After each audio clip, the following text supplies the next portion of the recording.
A'udzubillahi minasyaitonirrajim.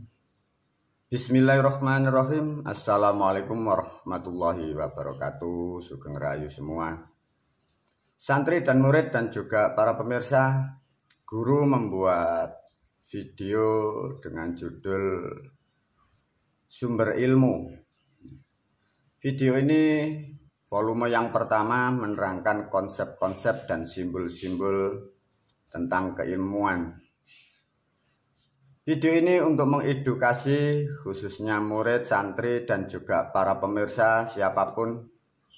Karena bila mencari atau menggali sumber ilmu, bila sumber yang Anda gali, sumber yang Anda minum, bila itu salah, akan salah semua kehidupan Anda, ya. Maka melalui video ini, guru mengedukasi, menerangkan khususnya murid, santri, dan para pemirsa, karena kesalahan di negara ini sudah sangat fatal sehingga kalian semua jadi makhluk yang rusak. Para pemirsa, guru membuat satu contoh sketsa seperti ini agar mempermudah cara pemahamannya, ya. Satu contoh, di sini ada kata toya wening tanpa reget. Apa guru yang dimaksud toya wening tanpa reget? Toya wening tanpa reget ini adalah bahasa Jawa, maknanya adalah sumber kehidupan, ya. Tulisan ini ada yang disebut, ini lazim kita nyebut Anda, ada kata guru identik dengan ilmu. Ilmu atau guru simbolnya adalah seperti sumur. Sumur ini yang harus diminum atau yang digali, satu harus mempunyai karakter sifat bening atau jernih atau segar, ya. Melalui video ini agar para pemirsa tidak banyak salah dalam menggali dan mencari sumber ilmu. Satu contoh, bila guru ini simbolnya seperti sumur, ya, dipahamkan. Tatkala sumur ini keruh, tatkala diminum santri, murid, umat, atau pengikutnya.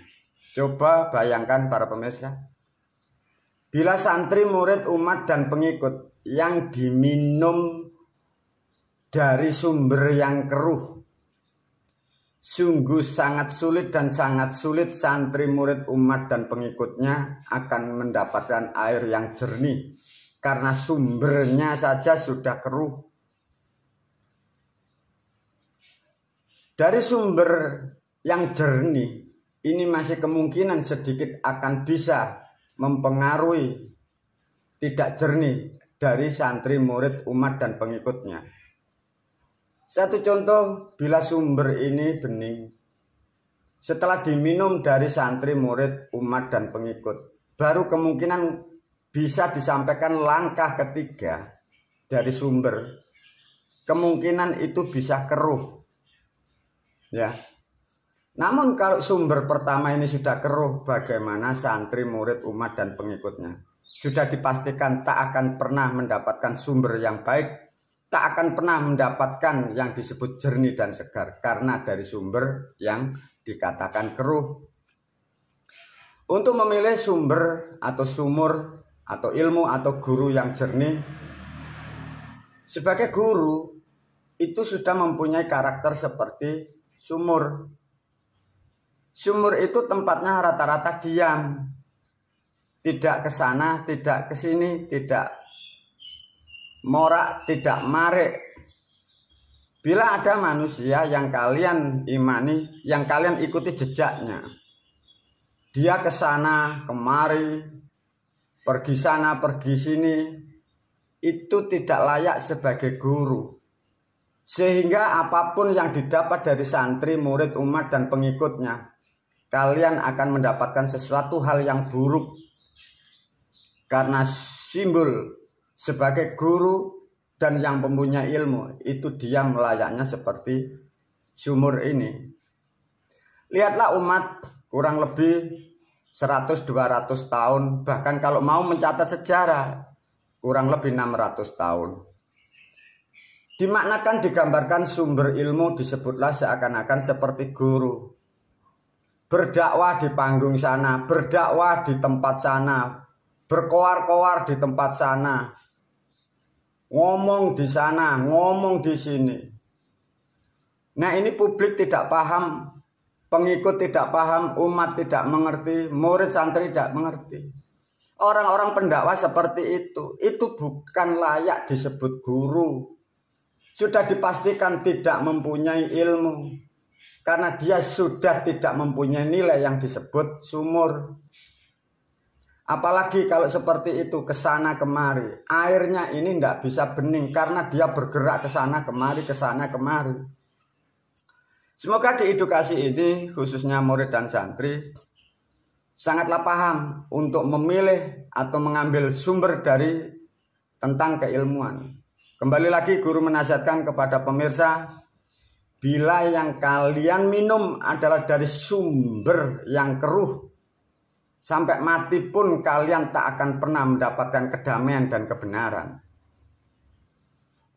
Sudah disampaikan di video yang lain, bila kalian sebagai santri, murid, umat atau pengikut, karakter sumur, karakter sumber ilmu, ini semua kemampuan kebaikannya, keakuratannya harus di atas kalian semua. Ini banyak publik yang salah memahami dari hal-hal seperti itu. Ada manusia perilaku Anda sudah baik, perilaku Anda sudah tepat, perilaku Anda sudah penderma. Kalian mencari sumber ke sosok yang kalian yakini sebagai simbol seperti sumur. Yang kalian ikuti jatuh. Kalian punya sumber ini yang keruh. Kebaikan guru Anda itu masih lebih baik dari kebaikan santri dan murid. Artinya Anda percuma mencari sosok seperti itu. Anda coba para pemirsa di Indonesia. Banyak umat pengikut pendidikannya sudah sarjana, sudah profesor, sudah doktor, sudah mempunyai keahlian dari bidang di dunia. Delalah para pemirsa, mengikuti orang-orang yang berbahasa Arab, orang yang dalam kebodohan, manusia yang tidak mengerti teknik, tidak mengerti pengetahuan yang lain, hanya bisa berbahasa Arab. Kalian di Indonesia mengikuti jejak-jejak orang yang bodoh.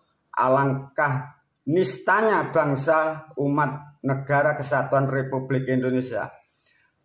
Lihatlah di media berapa manusia yang bergelar profesor, doktor, menteri, presiden, hanya tunduk dan patuh dari orang yang hanya bisa berbahasa Arab, sedangkan kebodohannya sangat bodoh dari orang-orang yang awam. Kemampuannya di bawah Anda semua. Kebaikan orang-orang itu sangat buruk. Anda yang lebih baik, mengapa Anda mencari, menggali, minum dari sumber-sumber seperti itu? Inilah yang menjadikan rakyat umat kalian salah memahami, karena Anda terkecoh dari bahasa-bahasa yang kau kira itu bahasa langit. Sudah disampaikan oleh guru. Bahasa apapun meskipun itu di Quran, itu buatan manusia. Itu tersusun dari kata dan kata. Disusun dari suku kata menjadi kata dan menjadi kalimat.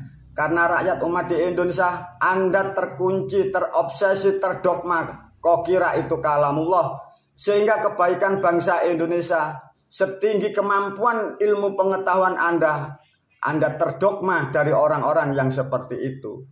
Sedikit menasehati, mengedukasi khususnya murid dan santri, hati-hati memilih sumber dari sumber terutama tentang keilmuan. Dilanjut video yang kedua.